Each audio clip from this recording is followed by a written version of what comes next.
I hopped on an early flight heading down south to McAllen, Texas, to catch up with a truly inspiring artist and old friend for a music festival I'm helping bring to life in my hometown, Harlingen. I was excited to sit down with Michael Jones, a poet and philosopher from New York, whom I first met back in 2006 through the McAllen art scene. Recently, during the COVID lockdowns, Michael picked up painting, and the work he's created is nothing short of stunning. I knew right away that he needed to be a part of our Chachalaca La Grande festival. With his rare combination of deep thinking and creative vision, our conversation is one I've been looking forward to for a long time. So let's dive in and hear from Michael himself. So Michael, this is my Anthony Bourdain moment. I mean, good one to choose, I guess. Yeah, you're my first interview. Oh, really? Yeah. Oh, well, then this is great. You're my first filming interview. Like everybody else, it's a podcast and, you know, the basic online type stuff. That's why I felt weird about doing it on like Zoom or something. No, I feel like that Zoom thing, we got a little conditioned and it's a little impersonal. Right. I mean, it first started in college. Do you remember like when you started taking online classes? Oh, well, actually, I went to, first, let me say this. I was really pleased you said this young man. You know, I'm 56. Yeah. Okay. You're a young man. I was like, does he know actually? I mean, people do get confused. And I'm like, I just look young. But yes, actually, by the time I was finishing up grad school, that still wasn't a real option. I think by the time I moved to Texas, which was actually only a few years later, then I started noticing more people doing it. But I understand. I mean, I've seen, you know, I've had roommates who are professors down here and stuff. So I've seen that, you know. I think the kids are more used to it. First thing I want to ask you, Michael, is do you prefer Michael? Yeah, I mean, it's funny. Yes, that's what I go with. Obviously, the art name is just M. And somebody tried to introduce me that way once. And I was like, that sounds ridiculous. like a super villain. Right, exactly. And I was just like, you know, I'm not trying to be cryptic. There's a reason it's just M. I'm not trying to be cryptic. I'm not trying to be like Banksy or whatever. Everybody knows who it is. But Michael is fine. I think it probably sounds better in an interview than Mikey. You know. One of the things that I get drawn to is actually all my life, and I'm pretty sure you feel the same way. Mm-hmm. God, is it still doing it? Let me put it closer to you. But the thing with art, man, is that I think I explained to you in the text that I sent you. It's really the only time I feel alive, whether I'm doing it, whether I'm around it. Right. But yeah, so that's what I want to ask you. Like, what motivated you to start painting? Yeah, well, it did start during COVID. That shouldn't be a surprise answer. And people started baking bread, making houses, doing whatever. The thing is that there's always been an undercurrent of that. Since I was young, I would definitely say since like high school, definitely in college. I worked in museums. I think actually my first job in high school was actually in a gallery, a summer job. And it was just like, you know, a friend of my parents or something like that. And I just wanted something that looks good to get into college. But then for some reason, I think in my whole life, I've always actually been surrounded by it. It was always stifled because I come from a family who's very academic. They support the arts, they love the arts, but it was kind of like, yeah, we don't do that. Mainly because, yes, being Black, it's really touch and go. You know, you're going to get one Basquiat every 20 years, if you're lucky. Right? So it really wasn't encouraged, but me being creative was encouraged. Like, you know, don't be an artist, but definitely be creative. Definitely be involved in that stuff. But during COVID, I think I sat down. Everything started coming together. It was right before COVID. I was doing philosophy tutorials, And a lot of that work deals with aesthetics and ethics. So as I'm teaching these pupils that I have, as I'm teaching them about aesthetics and we start talking about art, I start doing things and interpreting things visually for them on paper, because philosophy gets pretty dense. And when we were able to start talking about art, it was this way of helping them see things a little differently. I won't say better or worse, but helping them look at things with that type of eye. But then, as any self-respecting philosopher should ever do, or student of philosophy, I fell right into being what I was doing. So I started, one day, what was my first painting? Actually, it was for one of my pupils. It was Sisyphus, who rolls the boulder up the hill. But it was done in this abstract way. But the body form reaches the top, and then it's like the boulder pushing off. I think I was trying to send him a message, like he was moving, you're going on, you're not just pushing the boulder up and down anymore, you're moving on in your life. But prior to that, I don't know if you remember, you may not remember this. I think you may have already moved. For the people that don't know this, well, I lived in McAllen. Right. I guess 2004 to, 2004 to 2003, 4, 5, 6. Yeah, because I moved here in 6. Okay. Right. Okay, so yeah, yes. And then you left after that. I left right after that, but I would always see you at functions. We'd always Of had course. DJ parties, Right. Art shows. Right. One good thing about the internet, the reason I use Facebook, Right. and I'm not, because they say it's it's for the old heads or whatever. Right. But I feel like I know those people. Yeah. So whenever you started painting, I was like, I'm very impressed. Well, thank you. Thank you. And that's the same way with me with Facebook. I have a lot of friends who live far away, like overseas and stuff. So I use it for that. I would say easily 75 to 85% of my friends on Facebook are people I've actually known or met in real life, which I'm learning now. I really have to branch out more. Yeah. But it was really, that whole thing about it being with, just my friends and just keeping up on what they were doing. But prior to to painting, to get back to your question, prior to the painting, I was doing my haiku work. And then I started doing haiga, which were the photographs with the poem, I remember that. Right. I remember that. And that, I said once to someone, because they were like, sometimes it doesn't even look like you're trying to really get the picture, like basically I didn't learn how to do photography. I just started using my eye and taking pictures. So they weren't coming out perfect and wonderful. And I told someone I'd realized one day that the reason I was doing it this way is that I felt that photography was supplementing, and these were the words I actually said, photography was supplementing my inability to paint. I knew all of the things. I also had an art history minor in undergrad. You get studio classes. I knew all the rules. I've worked in museums, galleries. I know what the rules are.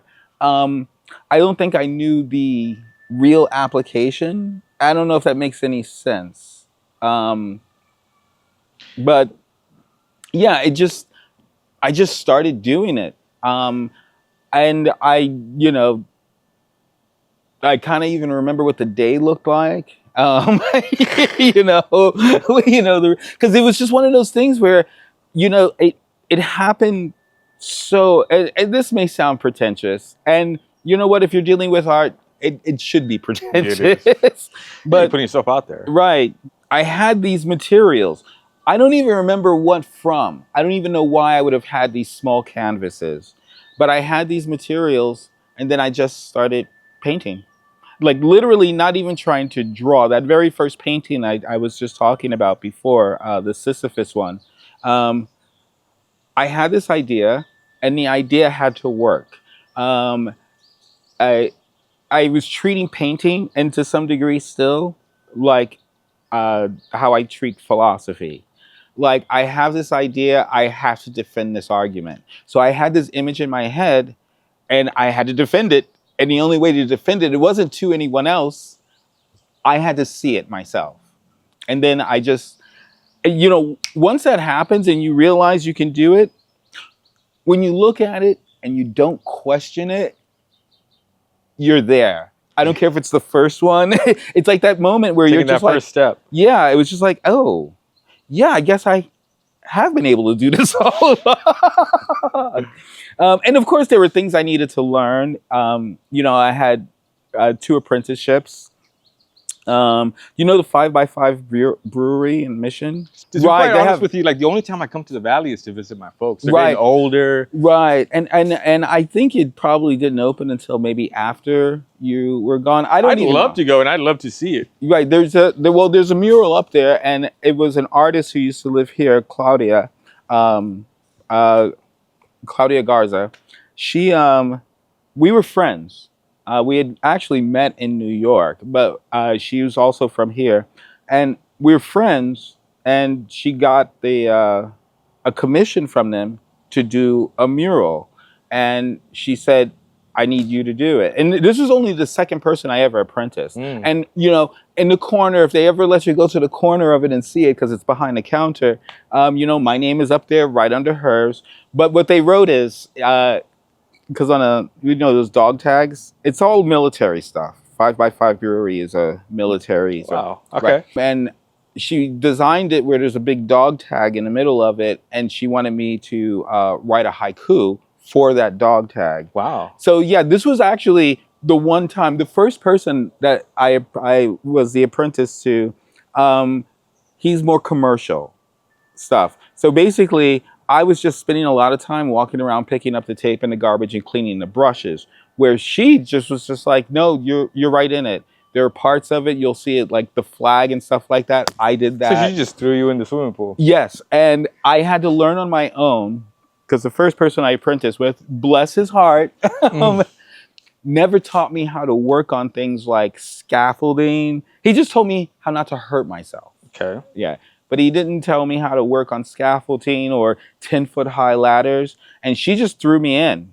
And I was kind of like, I can assure you, I think it took us 3 days. The last day, it was kind of like, I was getting a lot of like, what the fuck looks from her, because it was the first time I was on a 10-foot ladder painting, and I had to make straight lines. Oh my. Did you do the scientific stuff? I was so with a level and right, well, no. How the hell did you manage that? I basically, she had to come in at the end, right, and really kind of clean it up. And the thing is, it was at an hour. It was one of the last things. It was coming to a close, and I was so high up, and it was we hadn't had sleep. I was so high up in the air, and I kept fearing that the ladder is going to tip over. I mean, at this stage, and we're talking like this is like 2021 by this time, maybe. I didn't even know how to use a ladder in the way that you should when you're doing painting. What's dangerous? Well, right. The first thing about ladders, I mean, I worked a little bit on ladders, and you have to follow the rules. Like you just spoke about the painting methods. Right. You know what I mean? Because that's how you break them, but not when it comes to ladders. You can't break. Right. If you break, because if you break the rule, your ass is going to fall on the ground. And so when I was painting, instead of having the ladder, like you're on the steps, you're supposed to lean that way, right? Okay. What I was doing was holding on to this, leaning this way, like fear. You're right, and she's like, "You're gonna literally fall and kill yourself." And it was a frustrating night. And actually, when I'd gotten back, when she dropped me off, I can admit this. I cried because I felt that I disappointed her so much, because she really was angry. She kept saying, she's like, "Well, what was the point of you being here now?" But I think that what she hadn't taken into consideration, and that's definitely partly my fault. I just told her that I've apprenticed someone else. I didn't tell her to what degree. and maybe we just never got to that point in our conversation. She also just wanted to work with me, but she's a freehand type of artist. Like, she's great. Like, she can, so it was kind of like, you have your assistant is this guy who's kind of like, she's like, why is it taking you 20 minutes to do one straight line? Like, because I'm scared. I think as humans, I admire people that are patient with people. Yeah. We all have to think, okay, how am I making others feel? Yeah, and I'm glad you're saying that, because that has a lot to do. I definitely know this. It has a lot to do with how I evolved I evolved through academia into art, because I work in 3 disciplines, right? I work in philosophy, poetry, and art. Most people think of it this way. When you change, then you stopped doing the other thing. And I keep explaining to people that both my poetry work and my artwork are extensions of my philosophy work. So I really haven't stopped either one. I just needed to find one of them that I could take these ideas and actually present them to people in more, how do you say, to something more palatable, right? Like, be able to consume it. Right. I'll fix your mic again. Should I? You want me to change that? Okay. No. I just gotta make sure that the audio is good. But no, let's go back to your art though. Right. I was drawn to it, but not just because, at first because it's you. You know what I mean? Thank you. And I feel that, back to what I was saying about being a good person, or just trying to, encourage people, Right. like it's a growth process. You may not get it the first time or whatever. No, you don't. And even a genius. Yeah. and we're all humans. We're all growing. Right. One of the reasons the reason I came down here was to interview you. Unfortunately, like a buddy of mine who I'm doing this festival that, Right. Did something? Yeah, his father died, and I'm just trying to, verbally address the situation and be respectful. Right. And I went in yesterday and I paid my respects to my buddy who's part of the festival that we're putting together. And I just hope peace. Right. I hope peace with his family and his friends, because he was beloved by the community, and that's where we all need to be. I feel. Yeah. It's it's interesting to hear that, or at least I'll say it this way. That's something I can vibe on. A friend just passed away of mine the other day, but another friend who I've known for a very long time. His mother just passed away, and he's on the other side of the United. It's like one of those things where where you had the ability to come down here and be consoling to your friend. It was kind of like, wow, I can't do this right now. Like, number one, financially, but also there was so much already going on, and he's like, no, dude, I completely understand. But it's one of those things where you just.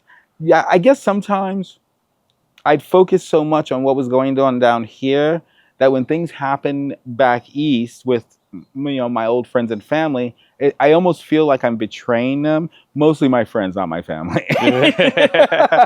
But there is that sense that like, I'm not there for that moment. Right. But art, actually, if I may play on that. Yes, please. I've been saying that every year somehow something happens where I wind up, or at least these last few years, where I wind up giving them, like I'll paint them something, or something just as a gift. I understand what's going on. One friend lost his wife, and I found a picture, painted them together and stuff like that. A friend, her daughter recently graduated. I painted her daughter as Botticelli's Venus coming in and stuff like that. But the thing is, it's that, and these were always small pieces, but what I was getting to is that every year. May I interject? So one thing that draws me to your art, to your painting, is the color palette. Like, okay. So yes. the one thing my wife basically saved me. Like she saved me from my own destructions. Right. You know what I mean? But one thing she says is that you can buy art, but you can't buy taste. Yes. And sometimes some people, they don't have good palettes when it comes to color. Right. They don't have good palettes, and some people generally have. I watch a lot of Project Runway, and they'll tell you they're like you know, there are some where you have the technique, you just don't have taste, and people take that like offensively, and it's like, you know, you got to understand what they're saying in conjunction with what you're doing. You know, we could do whatever we want. We could just go around and just slop shit everywhere, literally shit, and call it whatever we want. But there's a moment where if you're doing something intentionally, you know, your real mark on it is not your creation, but your taste level. Yeah. And I want to get to that in one moment about the color palette. And I'm so glad you brought it up. If this is your first interview, this is my first. Here's to you. Nobody ever talks about my palette. But what I wanted to say from before, every year I wind up, you know, maybe making something for someone as a gift, and at least once a year, I'm giving somebody something that actually makes them cry. And I know that sounds like a weird thing, but to have someone who generally wouldn't be into art, and you give something that to them that they absolutely relate to in an art form, and they're moved by it, is the whole purpose. Yeah. That's why we create. You know, you want people to be interested and moved by it.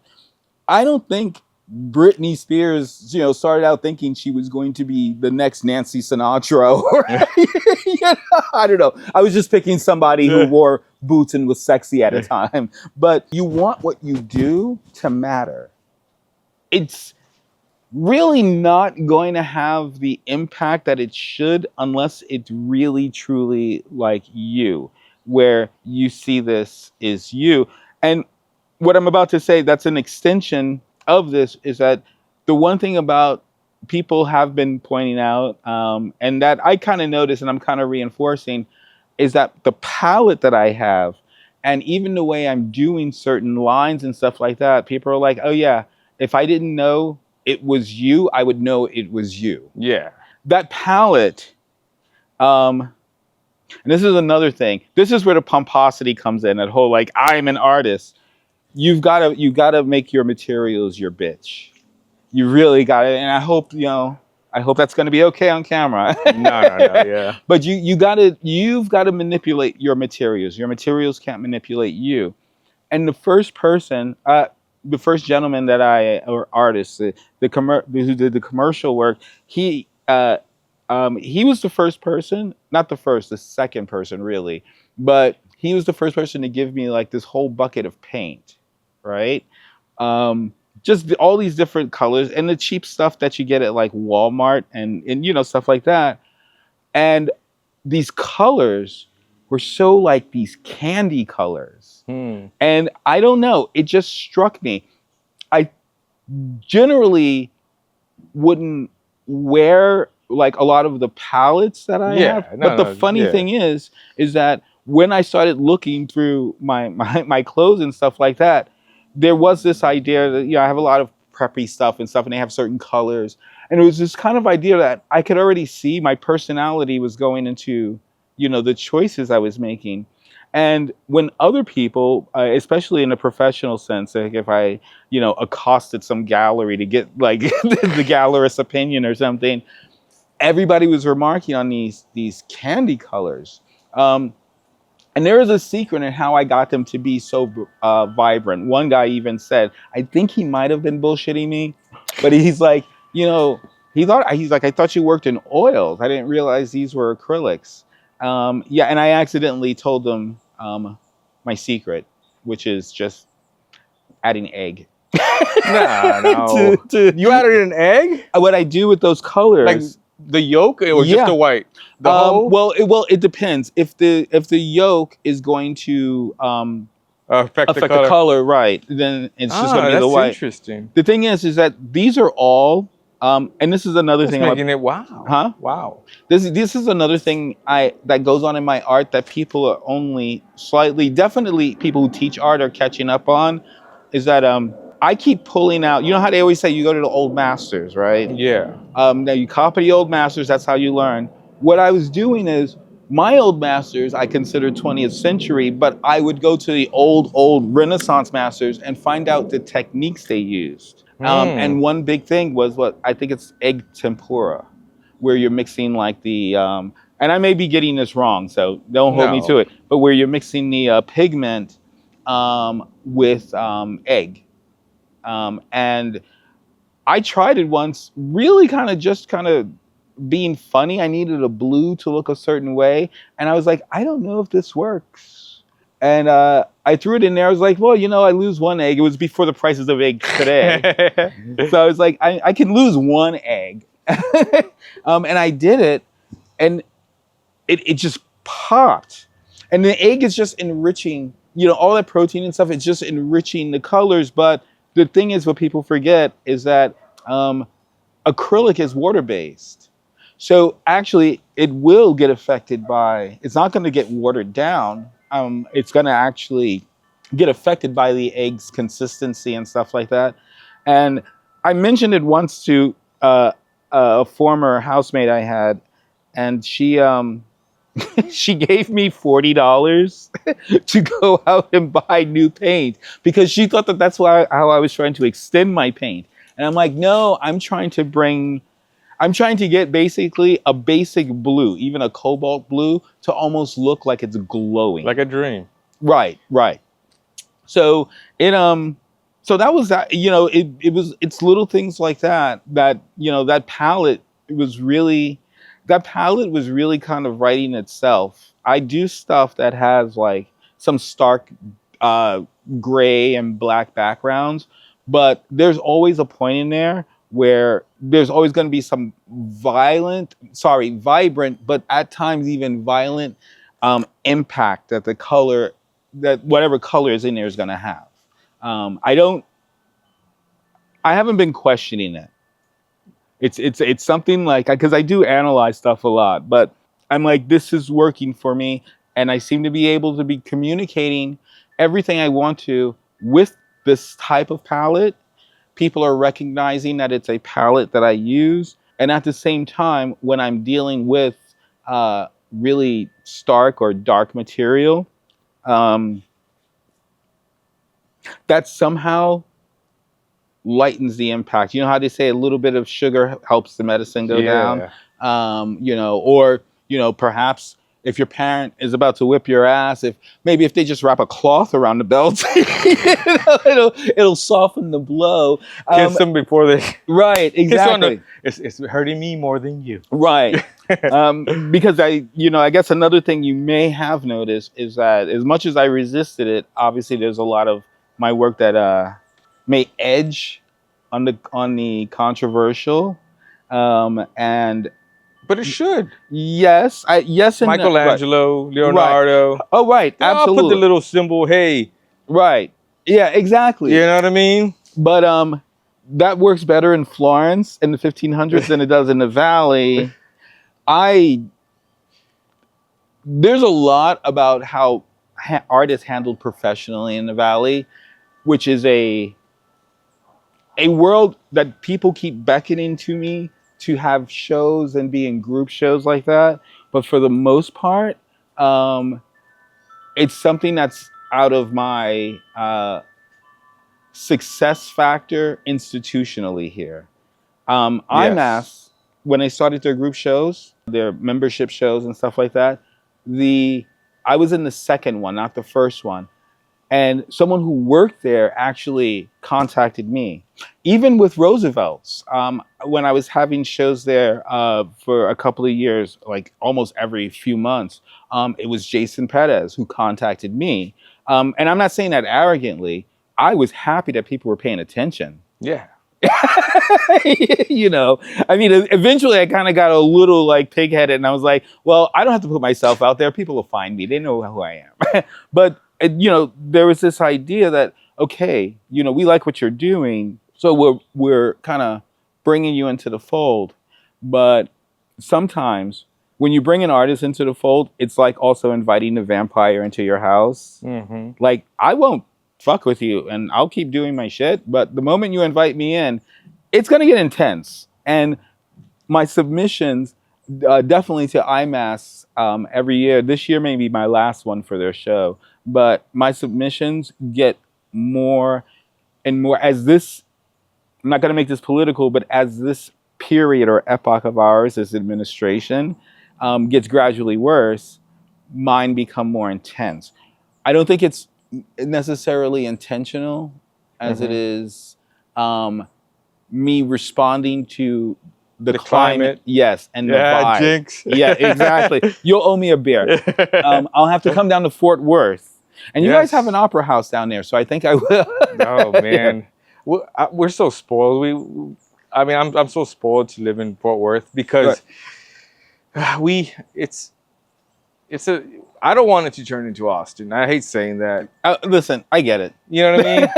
Because I just like cool vibes no matter where you go. Right. Whether it's Stockyards or whether it's Magnolia area. Right. Everyone's chilled. Nobody's worrying about you. You're in your zone. You're doing your thing. It's not look at me.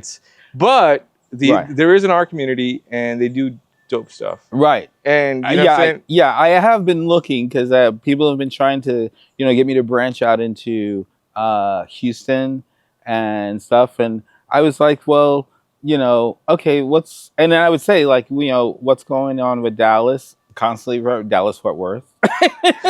No, I know. The thing is like, and also like, I feel bad for saying the Austin part. The only Austin thing that I'm talking about is like the gentrification stuff. Right. Like not keeping Austin weird. Yeah, absolutely. And that's the only qualm I have with it. So please don't leave shitty reviews on this. Right.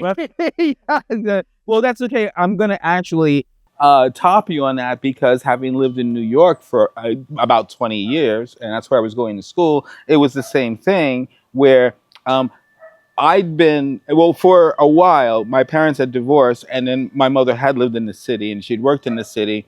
I'd seen that city go from the New York that produced punk rock and all this other stuff to this New York where you can't, get a cup of coffee at a bodega for less than $10. They used to be 50 cents.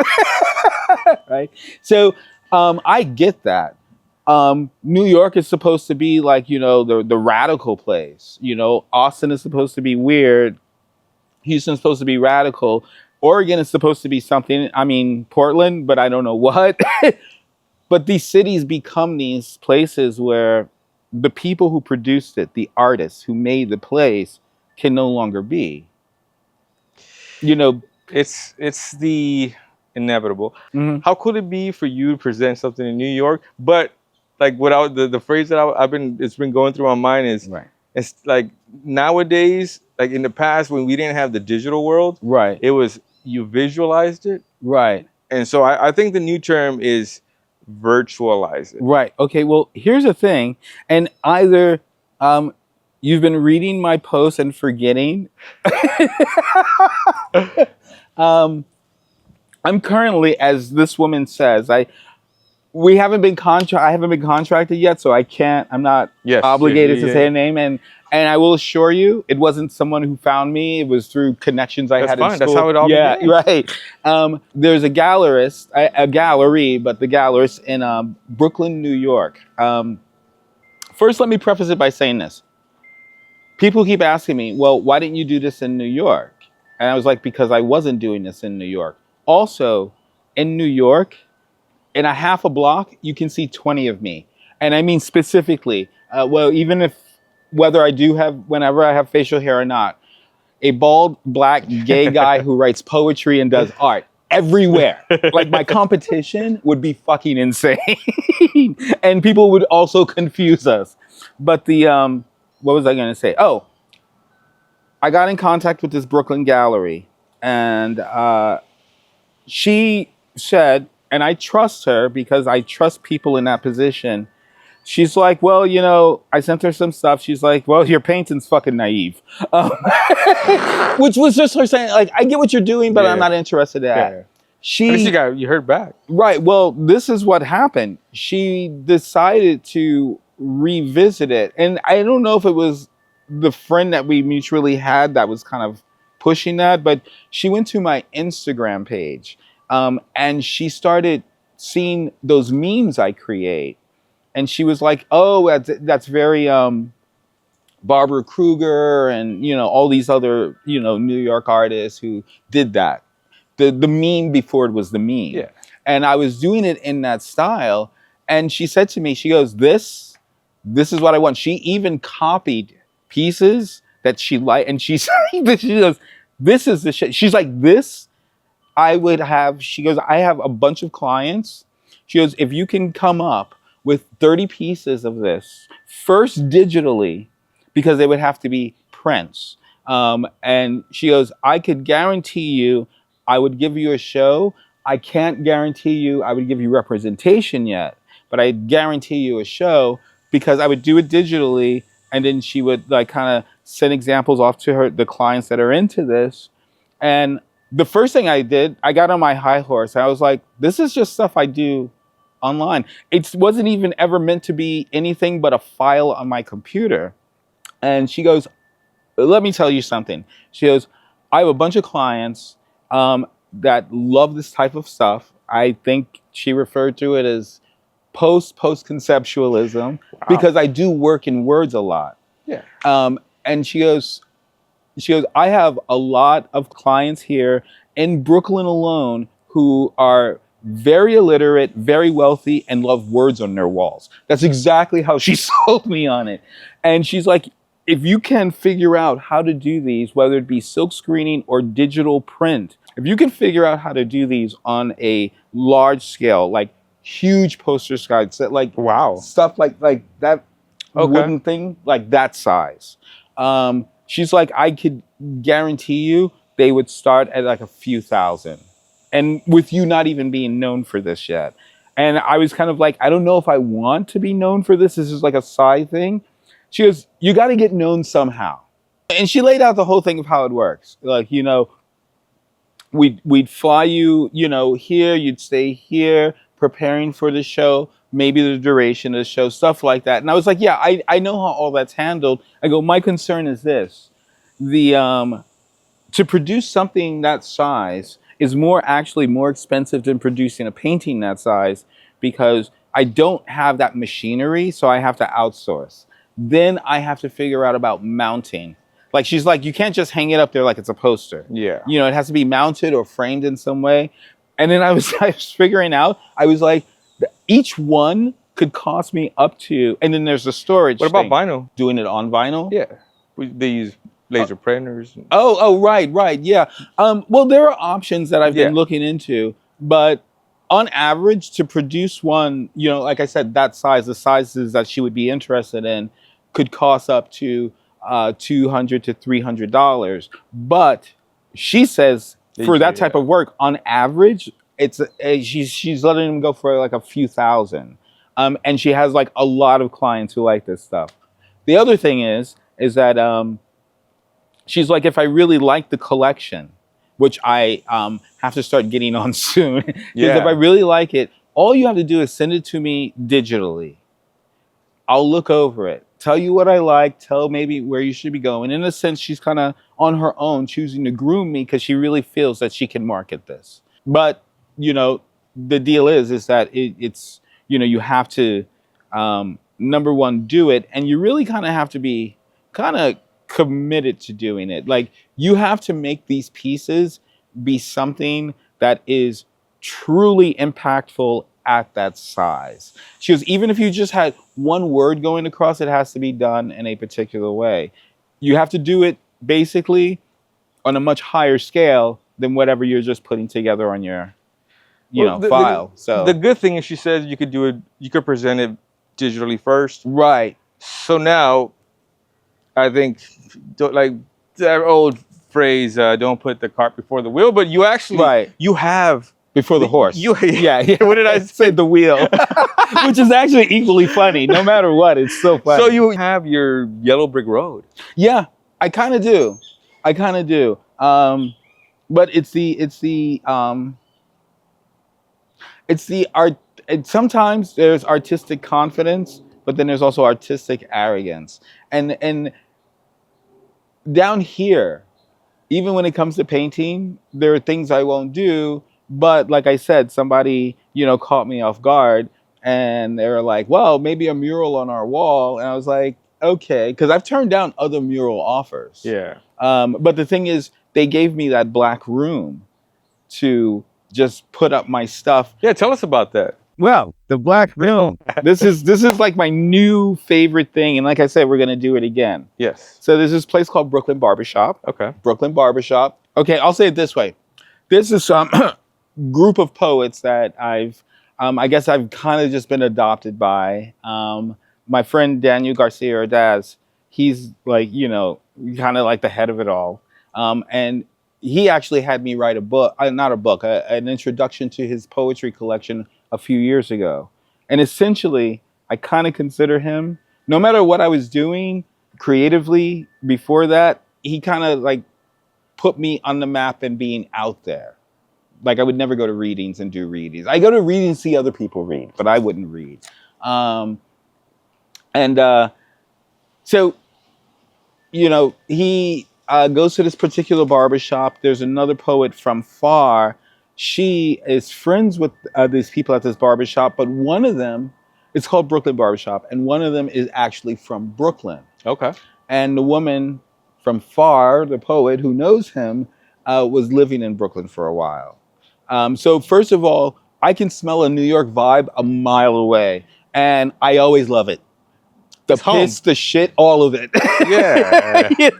And I heard, it was funny because we walked in and I told Daniel, when he asked me to do stuff like this, I'm probably going to say yes. I'm never really going to tell him no unless it's something I can't do.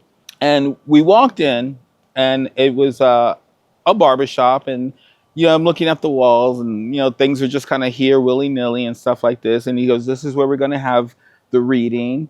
And you, of course, can either read poetry or, talk about your art. He goes, we're going to have two artists. One was supposed to be that guy Conquista, but something happened, and I don't really know much about him. But he's a kind of a popular young muckety-muck down here or something. Yeah. But he couldn't do it, so they had someone else. But with me, all I thought it was going to be is like, I'm going to bring in a couple of paintings, and they're going to, just throw them up there, whatever. And then he said, I want to show you this room. And we went into, like, you go past the area where you're not allowed in a barbershop, and there was just side room that they had there. And I think they used to have somebody there doing another, like a business, I don't know, some kind of cosmetic stuff or whatever. He was no longer there, and there was just stuff in the room, but it was all black and gold. And, full disclosure, I was a frat boy, and my frat's colors were black and gold. Ah. So I was kind of like, I'm down. This is the shit. Like immediately everything I saw about it, plus the walls were brick. It turned out to be this kind of false brick, but it all read very New York to me. So I was like, can I have this room? And this is when I still knew the other artist was supposed to be there, that, Conquista guy. I figured, like, if he sees this, he's the muckety-muck guy. He's the one people know. He would definitely want to take this room. And I asked him, I go, has the other artist seen it yet? And they're like, no. And I go, can I use that space? And she's like, yeah, whoever calls it first. And I was like, I'm calling it first. Like, you do that whole thing, like, you lick the cupcake so nobody else eats it. I was like going around just licking the walls. Like, this is all mine. Because what I wanted to do, it's early on in my life to be doing stuff like this, but I wanted to curate, even if it was a mini one, I wanted to curate my own show about my work. Now, was this your first? Yeah, my first self-curation. Okay. And also on that scale, I've had shows, but my shows have been at like, Roosevelt's, either the university or IMAS, and basically you don't get a choice. Wherever they hang it is where they hang it. I mean, Jason is very polite sometimes, and he will ask me, well, would you like it here or there? And I'm kind of like, in my head, I'm going, whatever I tell him, he's going to put it where he wants anyway. So I'm just like, well, where do you think? Because I just want it up. Yeah. But I would like to make that choice. And there was some stuff on the wall from the previous person who had that space. And I said, I will come in here and I will paint it. I will actually arrange it in such a way that you don't lose the black if you want to keep it, but I'll kind of tighten it up and, make it nice, but I want this whole room. And she said, yes. And, a couple of days went by and all of a sudden I started coming in and I was serious. And by this time I knew how to be on a 10-foot ladder and paint. I was totally like ready for it. And it was so fulfilling. It was like, did you feel the relief? I felt the relief, but also like it was a breathe. Did you breathe? Yeah, breathe it in, breathe it out. Yeah, right. Like I'm producing this work and I'm controlling how it's going to be seen. And I was like, you can't ask for more than that. You're making decisions about how stuff is going to be seen that you produce. I was like, artists generally, even big artists generally don't get that with museums and stuff, unless it's a special thing. Where it's like, oh, the artist flew in to curate the exhibit themselves. But usually that's really not always the case. So I wanted to, see if I could do that. But it was based on not just that want. Two of my earliest patrons, or people, I will just say, who started buying my work. One lives here, Letitia Francis, and another one, Sarah Capps, lives in North Carolina. No, why am I saying that? Where's the place where Atlanta is? Georgia. I love Georgia. Yeah, and she's a cellist or there. Atlanta. Right. So, but what I noticed is that when they were buying stuff of mine, they were buying this stuff that you kind of saw as like a collection in itself together. Like I always tell people, if you buy a painting from me, when you hang it, just let me get a picture of it. I'm not trying to control what goes on in people's homes. I just want to see how people are seeing how my work should be, where they're hanging it, stuff like that. And the way they had done this was so fucking amazing. I was like, I think this is how my work is supposed to be seen. Like, it was just like, you could see it's almost a kind of a story. And with Sarah, the cellist, she had actually bought two paintings. One was of Frida. The other one was like a sort of like Andy Warhol-esque pop art. Marilyn Monroe is a punk rocker type thing. It actually, it sounds ridiculous, but believe me, it worked. She bought those two, and then she commissioned these. She just wanted something small, like a little tiny card or canvas for this frame. This particular frame that had 3 windows. And so she wanted one card for each. And it was like, her heroes, a composer, a musician, a philosopher. But the way, when I saw it, as she was sending me pictures from the places, they were put in different parts of her house, but you could walk through her house and you could be like, yeah, this is the one if she never told you this was one artist, you would see it. And it was arranged so well. And that was what influenced me. I can see that my work goes together, and I'm always selling people on that. One of the reasons I'm still a little bit inexpensive is because I want people to buy multiple pieces. And I'm even working on stuff now where I was inspired to do like mini collections where it might be the price of a full painting, but you're actually getting like 5 or 6 pieces. Because I was realizing my work literally is always speaking to, one painting is always speaking to another. You know what? Not even just the palette, it could be the subject matter, but no matter from which period you're choosing from, my paintings are always talking to one another. I don't know if that makes sense. Well, I mean, yeah. On the size of the paintings, man, right. When I saw the melting clocks for the first time, I just it's little. Yeah, I know. I remember. Right. You're like, I thought this was gonna be big. You thought it was a giant painting. That's what people say about the Mona Lisa. That was the first thing I said when I first saw it. I was like, you seem much bigger in, in fake life. So basically right now, what's going to happen again, this first show there, there were the poets, everybody took a break, then they were able to go into this back room and enjoy my work, come out, maybe praise me for a little bit. Don't remember I was drinking wine.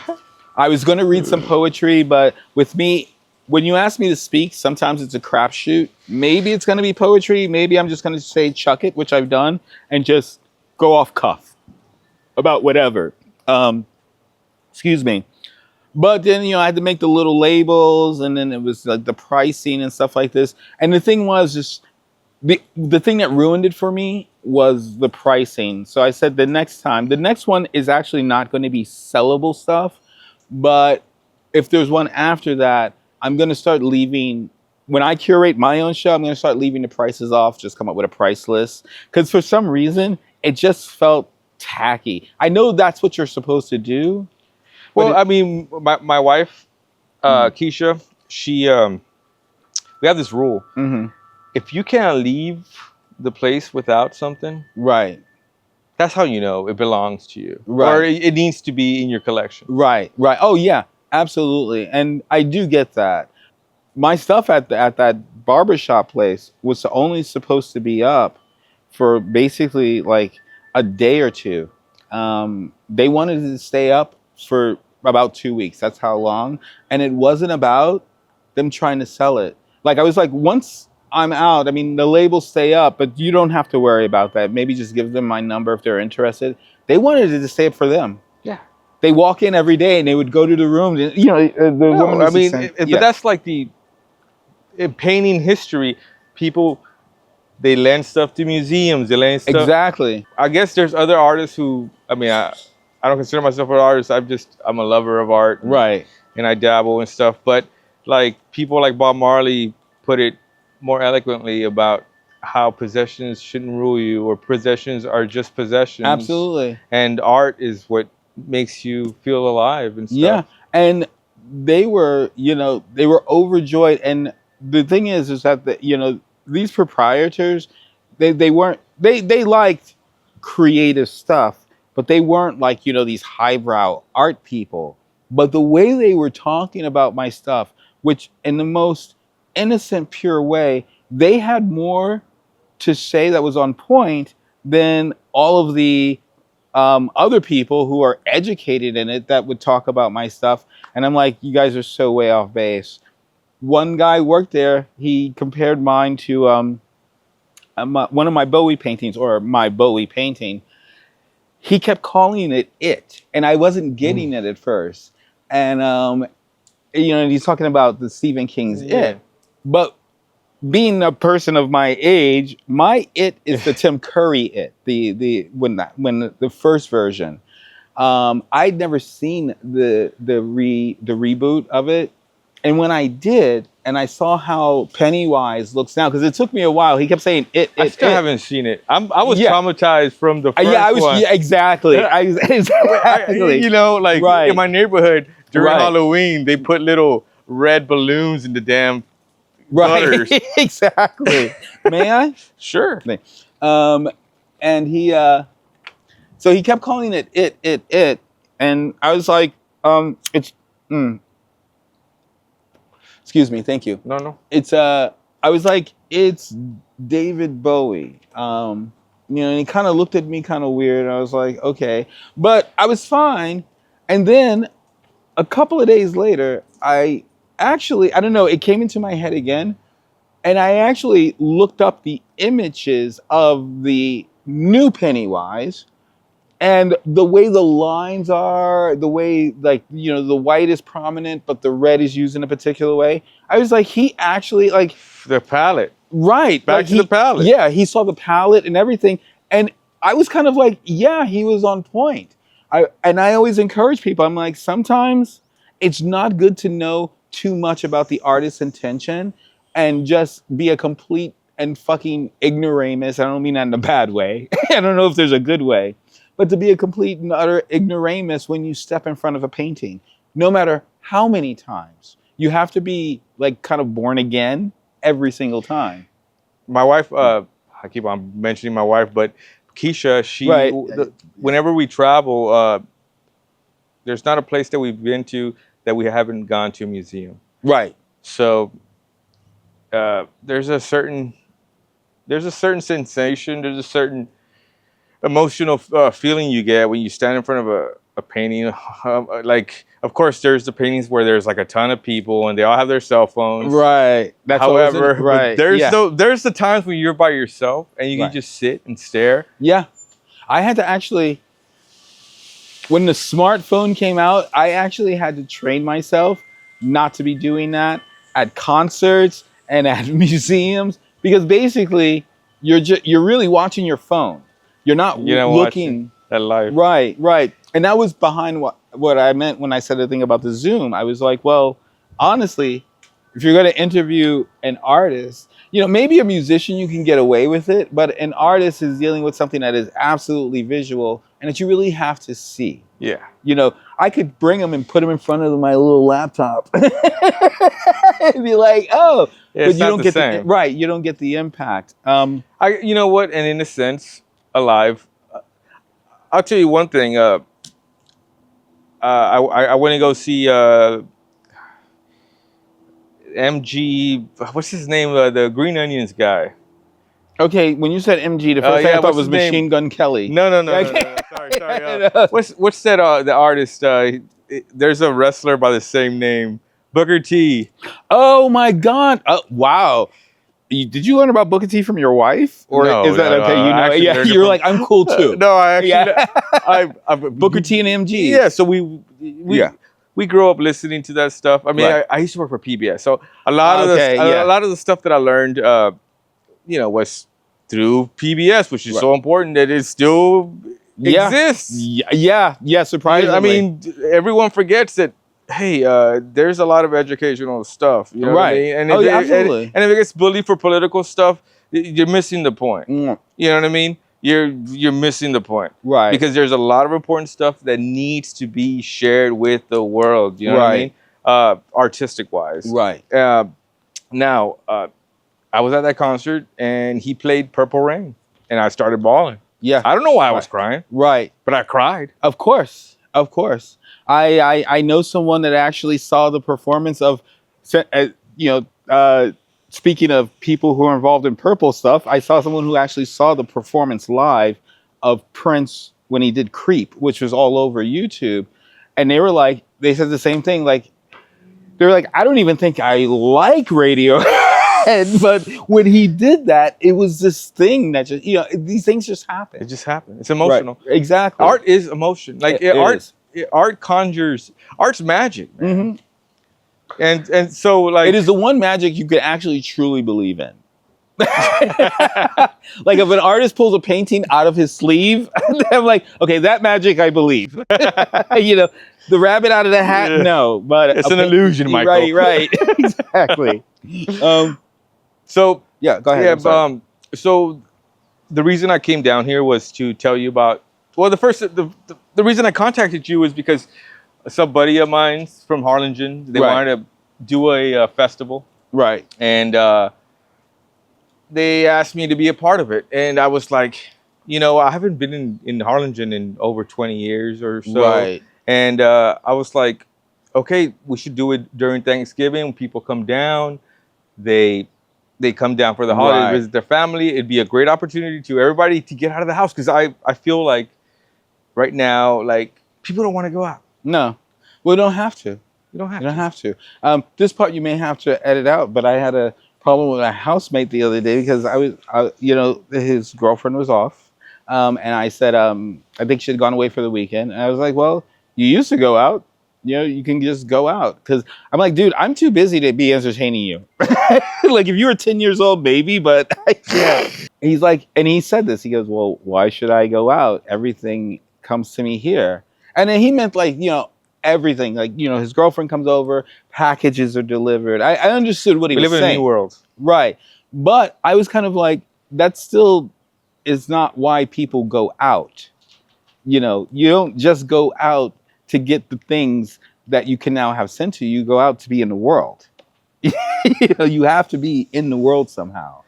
And so when he presented that idea, I was like, okay, I automatically think of, you know, when I'm in Fort Worth, right, there's a thing called the spillover. Mm-hmm. So right before and after South by Southwest, right, of course, right, the artists stop by the DFW area, and they'll do a practice set. Oh, great! So because they're trying to sell themselves, they're trying to get their skill fine-tuned so they can perform for an RNA guy. Right. Or is it an RNA guy? Yeah. RNA, A&R. A&R guy. Yeah, A&R. It's like the cart before the wheel. Right.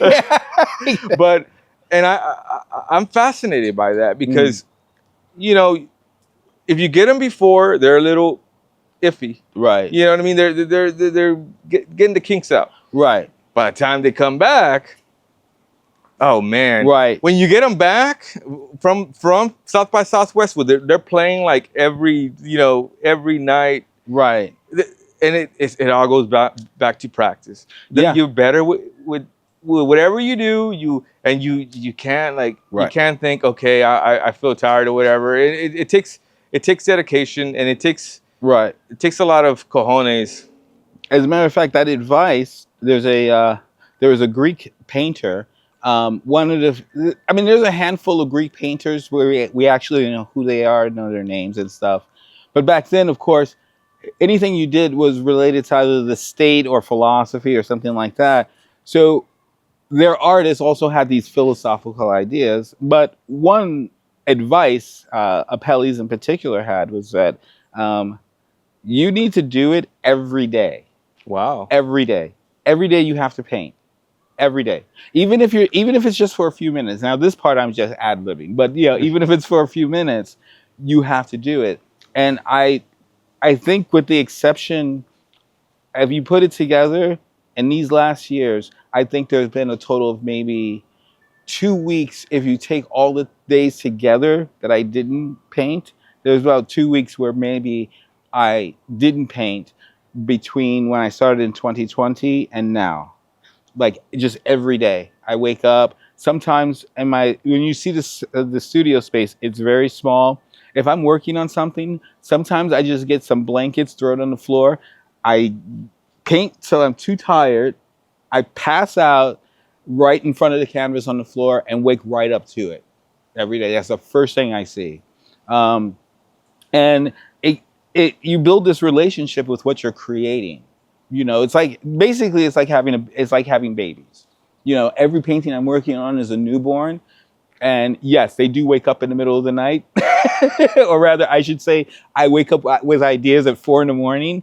and it's right there. Wow. And let's just go to it. But it is something you have to do every day. So the festival that we're planning to create or getting it off the ground, it's called La Chachalaca. You know, like the bird? Right, the birds, right. Which always travel in couples. They always travel in couples. So, wow, I didn't know that. That's cool. Yeah, we get them in this yard a lot. The dog chases them around a lot. But I learned about that a few years ago, that Chachalaca, maybe even earlier than that, but I learned it down here, that they always travel in pairs. Their call is a distinct call. And it's quite annoying, but it is. Once you get older, you really appreciate that this bird is local to this area. Right. And so you know, when we were coming up with the name for it, I said we'll call it. He had the name La Grande Festival, right, and I said, let's call it Chachalaca La Grande Festival. Right. And so we merged those ideas. Works, yeah. And so this is a baby or an embryo, right? At this point, and part of the money that we get from this is going to go to autism, right? Because my friend Foley, he has a kid that has autism. I have a cousin. So we want to give back, but we also want to present cool. I went to the Fat Mike last tour, and which made me think of you because they had an art exhibition, and so you know that we saw this, my wife and I, we saw this painting. It was actually a silk screen of Hunter S. Thompson with a gun, but it was like pop art. It was right, and it's so funny because I came across an image of Hunter S. Thompson recently, and I copied it and set it to the side. I think we're gonna revisit this one. I was like, do I want to paint Hunter S. Thompson? But the picture was just so captivating because I think this one is just him pouring he's polarizing. Huh? He's polarizing. Right, absolutely. I think it's just him pouring a drink, a typical Hunter S. Thompson thing. But the way, whoever shot the photo, the way it was, I was like, this is too perfect. I have to do this. I try not to do too much. I don't want to become like that guy who does the Tupac on the jean jacket and stuff like that. I don't like to do too many famous people, but when I do, it's usually something that I saw that was just so striking I can't avoid it. So I forgot where we were talking about just now. Hunter S. Thompson. Right. And then the festival. So I forgot what my point was. So basically I had this idea which made me think of you. Right. I had this idea because my wife, she asked me to get rid of a bunch of nail polish. Right. You told me that. Yeah, I told you that. And she said, don't throw it away because then the nail polish will go into the water system and it'll poison the earth. She's one of those. Well, bless her heart. No, she's in touch with nature, and that's she says that's her religion. So right, and I wanted to collaborate with you, right, and but it's not really a collaboration. But I wanted you to paint a. Oh, thank you. Yeah, you can show the camera yeah, let me see what's actually in there. That there's paint polishes in there. Yep. And I wanted you to create something small, right, that you can sell during this festival, because like I said, this is an embryo and this is the beginning. Right. Because hopefully in the future we'll have funds to bring you, so you can have an exhibit. I love this. So you can have an exhibit during the festival. For now, my dream is to bring bands from all over the world to come and bless our little town. Right. So because there'll be a kid in the crowd that will be inspired. Oh, yes. That's what's been going on here with me. Even though most of them are teenagers to being like freshmen at college or whatever, some of these kids who like my stuff are, really young. It's the new generation coming up. And I don't mean this in a very bad way, but it's going to sound in a bad way. They actually are, you get the idea that they're getting sick of seeing more Fritas and more sugar skulls and stuff like that, or Dia de la Suerte. Not that there's anything wrong with that. There's nothing wrong with it. And of course, I've, done that, a few pieces like that too, because this is the culture of this area. And you don't necessarily want to appropriate it, but you want people to understand how you are absorbing it. Yes. But then kids will see my stuff and they're like, what the fuck? Yeah, their eyes light up and they're like, and I even heard it from IMAS. I never win. I don't really get into these things to win, but I do often say from time to time, I'm like, McAllen owes me a fucking win. IMAS at least owes me a fucking win. Yeah. Right. But the thing is that I would be told that my pieces are generally the ones that are most talked about. And that's your win. Yeah. That's my win. It's totally my win. And people, a lot of times, when they have those shows, you go to the opening, and unless you know me, most of the people there who are actually strangers to me don't even realize that I'm the artist of this particular piece. And they'll find out and they're like, oh my God, like, what the hell? I hope they don't say anything like passive aggressive. Like, no, it's positive. It's not like, I can't believe it's you. Right. They're usually, that happens for like a second, the shock. And then they're kind of like, this is, at best, which is always a compliment, like this is really something to really talk about. This really sparks conversation. And I'm like, that's exactly what I'd hoped for.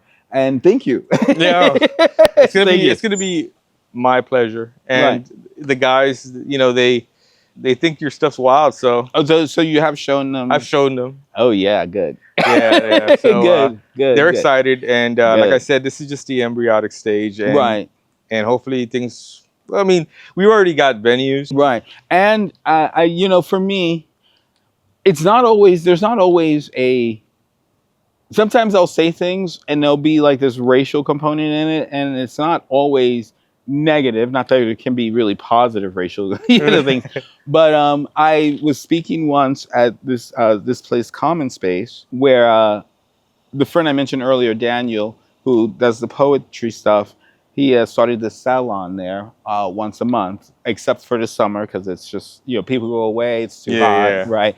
One of my last talks there, I think it was in February, Black History Month, which I chose before somebody chose it for me. I was like, but the reason I did is because what I wanted to mention was like, in the Valley, so far as I know, well, particularly McAllen scene, there's only one Black artist, one Black poet, and one Black public intellectual. I happen to be that one, and everybody in the audience got it. But what I was also kind of, impressing upon is that there are, other people out here that a lot of the circles aren't really embracing. There are other people out here doing stuff, but they are either too timid, don't have faith in what they're doing, or nobody's really looking for them.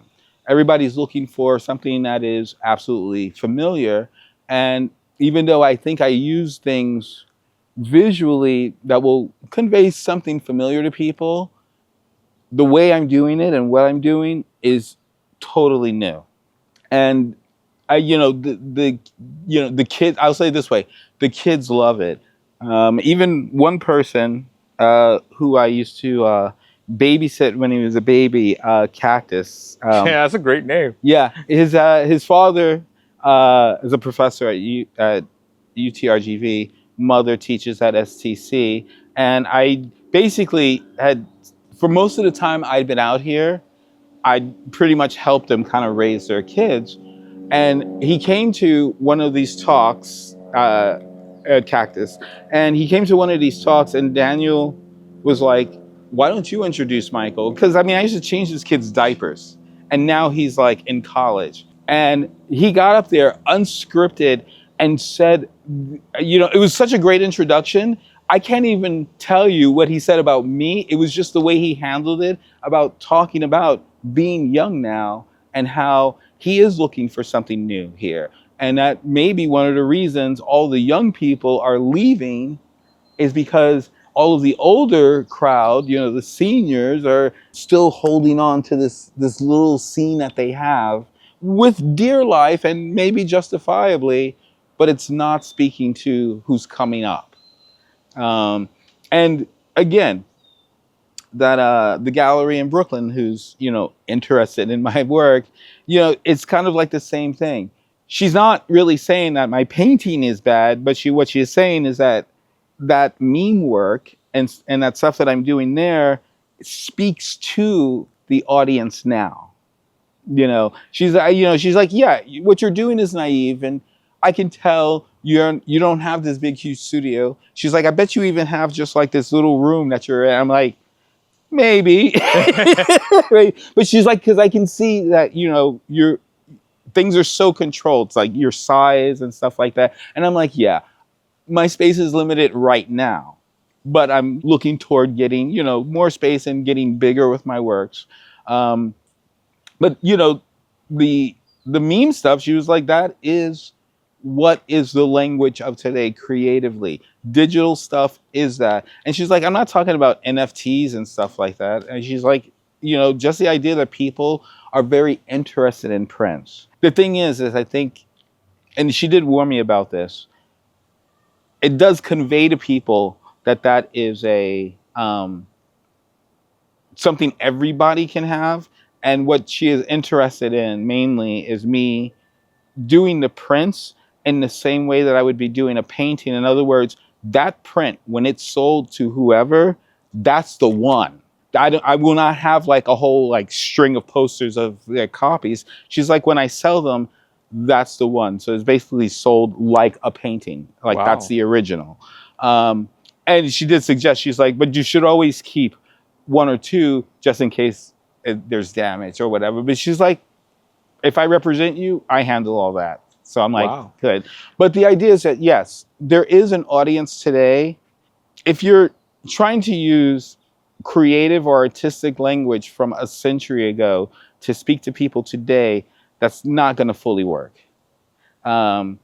People weren't even, we're not even taught the same way about art now as people were 100 years ago. Certain styles, they do exist, but at the time, most of them were scenes. Like you can be somebody who does impressionist style painting, but you're not an impressionist. They're all dead. That was a scene. You know, it's like, yeah, you can do punk music today, but you're not really a Sex Pistol or Ramones or something like that. Like that was a particular time and period. So you really do have to somehow figure out how to communicate to what's going on. And I do keep up on stuff. I don't, you know, like I have friends that I trade music with. I like some older stuff. I have friends who are totally into what's going on now, and they have an idea of what I like. So, you know, we swap music. I try to keep up on, you know, good contemporary literature, films, even down to things like, you know, what is the common way you communicate something, since I use words? Like a lot of people respond more toward like text typing, you know, when, you know, like the LOL and stuff like that. And when you incorporate that in, they're seeing something familiar. In the same way that a Renaissance painter put something from his time in the painting, and the people who see it, they recognize it, they get the story. And I think that's absolutely fine. You know, I just, like I said, you know, it was just a little, you know, I was a little apprehensive because it's not what I want. It's the spoiled thing. I don't want to do that and be known for that. But yeah, one thing I always tell myself whenever I question myself about doing or starting things, and I feel like, well, I start doubting myself. Right. I kind of have to like kick myself and say, why not? Yeah. Try it. And if it doesn't work, it doesn't work. But at least you tried. Right. And then I always tell myself, why don't you try to do it all? Like, look at Michelangelo. He was sculpting, painting, writing poetry. He did. Wow. Yeah. You know, it's funny. Artists and philosophers have this similar thing in common. People usually only see what is the aspect of this individual's work that is the most popular, promoted part of it. You'll find tons of people who've even gone to see the Sistine Chapel. You'll find maybe 1 in maybe 500 who've actually read Michelangelo's poems. Wow. Right. I haven't read his poems. Right. And see, and the same thing happens in philosophy, because people will try to talk to me about philosophy all the time. But what most people have read is the creative stuff. Like if you know Albert Camus, most people have read his novels, not his actual philosophy, or Sartre or something like that. If people like Nietzsche, they may read like the slim volume of, you know, the book The Antichrist because of the title. It's so gripping, but they don't realize that they believe that they're reading a philosopher, but they don't know that they're actually engaging in philosophy, but at a really different level. Philosophers do stuff like that. There's no argument between philosophy and the arts like people believe Plato was trying to establish. The thing is that it's making something, it's getting your ideas out there, making it more palatable. And did it start with? I mean, I think I may have heard somewhere that Plato was the one that made things more quotidiano, You know what I mean? Cotidiano. I speak a lot of Spanish at work. So. It's so fine. I don't. Like for the people, like for the masses. Right.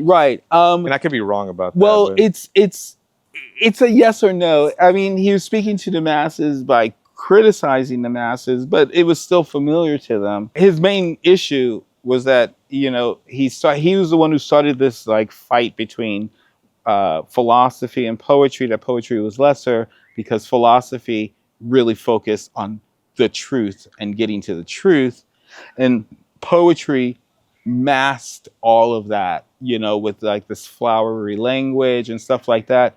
But the deal is, Plato wrote dialogues. That's a creative form. He didn't write essays. He wrote dialogues. And we know that his main figure, Socrates, who did exist, but he didn't write, but he knew that his main figure, Socrates, the words that he's writing down is really Plato's ideas put into Socrates' mouth as his character. So with everything that Plato did was actually creative in his work. But he's also we consider him, one of the fathers of modern philosophy, or not modern, but philosophy in general, really, yeah, basically Western philosophy. And that has gone on. There's always these fights, that science versus religion, art versus philosophy and stuff like that. Most of these things are, false divisions. But what the lay people are only ever accustomed to is the stuff that's accessible. So to go back to something I said earlier about my work, I do tell people they want me to talk about my stuff. I don't like to. I think they should be approaching my work without any knowledge about me, meaning biographical, my process, any of that. I do tell people when they say, well, what do you paint? And I'm like, well, really, the only true answer is that I paint ideas. And what I'm painting are things that maybe I could weave into some weird, surreal philosophy, or I can paint this idea into something visual that people can open like a book and read and interpret for themselves, as you're supposed to do when you encounter art. I'm always arguing against knowing too much about an artist's biography, their personal meaning, or their intentions and process, because then you're no longer becoming a viewer of the art. You're no longer becoming You're becoming a judge. Right, basically. And that's not, because, for instance, Michael Jackson. Right. But I'll forever love his music. I don't care what people say he did. Yeah, listen. We pick and choose who we want to cancel. And honestly, everybody who talks about that, we're all honestly still on board, And one of my actual musical heroes, the two top musical heroes I have that I've grown up with were Stevie Wonder and Richard Wagner. Two totally different types. Stevie Wonder, Motown, soul. Richard Wagner is a composer, German composer, Hitler's favorite composer, and a horrible anti-Semite. But I will trade anything else to listen to his music all day, every day. And I've written about it, I study it, because at some point you have to realize there are bad people who create great fucking art. It was easy for me to give up my R. Kelly stuff because I only like 3 songs. I Want to Piss on You? Yeah. No, that's Dave. No, but I'm sure if I listen to it close enough. Well, first of all, that big piece he did, Trapped in the Closet. Yeah. Okay, number one, that's fucking brilliant. I actually think of that. That's one thing I did keep. Yeah, I think of that as like almost like something, it's something that's so grand, it's almost classical, and then there's one guy composing all of this and doing all the voices. Like, honestly, I hate that he treats women the way he did, and I hate what he did to Aaliyah, and I'll never forgive him. Yeah. But that piece, when I saw it, both the video and I was like, this is fucking brilliant.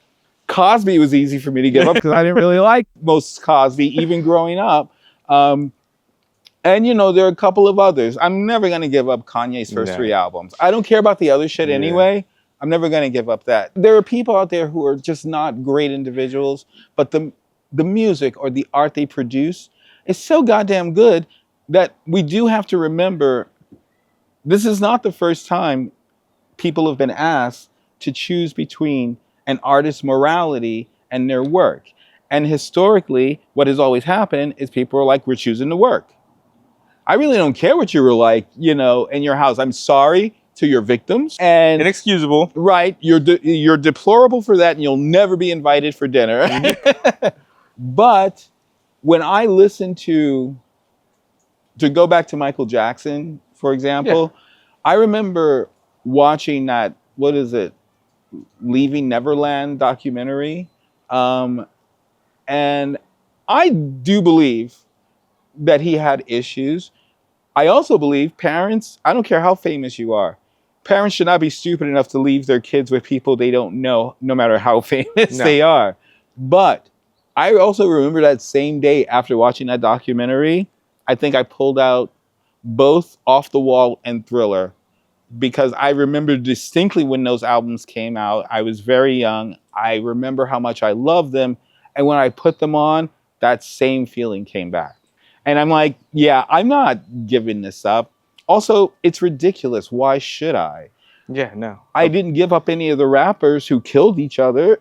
You know, I would never give up the, you know, all of the, you know, the rockers that, you know, crashed their cars and did stuff some like that. Awful things. But I guess you're right about, like, you know, you don't want to you don't want to dig too deep in people's biographies, because you're going to find something. It's kind of like digging into somebody's phone who's like, exactly. You're going to find something. It may not be like cheating or anything, but you're going to find some very unlikable things. Right. And you know, it's funny because I always tell people, I think sometimes one of the reasons especially down here, because the smartphone didn't come out till I was living in South Texas.